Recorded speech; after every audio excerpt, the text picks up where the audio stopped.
नमस्कार दोस्तों, आप सभी का स्वागत है हमारे चैनल पर। आज के वीडियो में हम जानेंगे 1784 पिट्स इंडिया एक्ट के बारे में।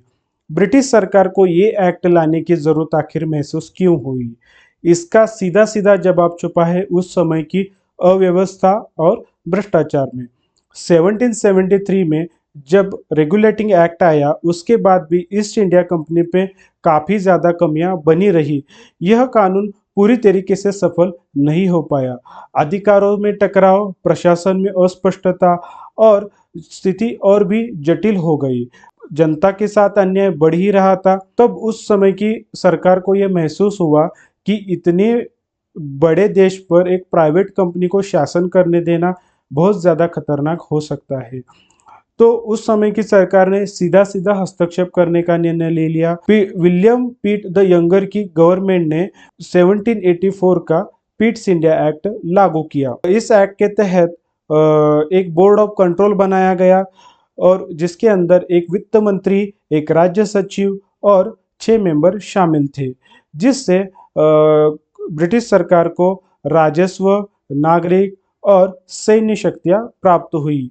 बोर्ड ऑफ कंट्रोल ब्रिटिश राजशाही का प्रतिनिधित्व करते हुए राजनीतिक मामलों को संभालता था, जबकि court of directors commercial activity को मैनेज करता था। इस बोर्ड के माध्यम से ब्रिटिश सरकार ने भारत में दोहरी शासन व्यवस्था की शुरुआत की। ईस्ट इंडिया कंपनी व्यापार देखती थी, दूसरी तरफ ब्रिटिश सरकार प्रशासन और नीतियों को नियंत्रित करती थी। भ्रष्टाचार को कंट्रोल करने हेतु ब्रिटिश सरकार ने सारे सैन्य अधिकारियों और नागरिकों को अपनी संपत्ति का खुलासा करना अनिवार्य कर दिया। इस एक्ट की वजह से गवर्नर जनरल की शक्तियां काफ़ी बढ़ गई और भारत के विभिन्न प्रांतों जैसे बंगाल, मद्रास और मुंबई जैसे क्षेत्रों पर नियंत्रण और मजबूत कर दिया गया।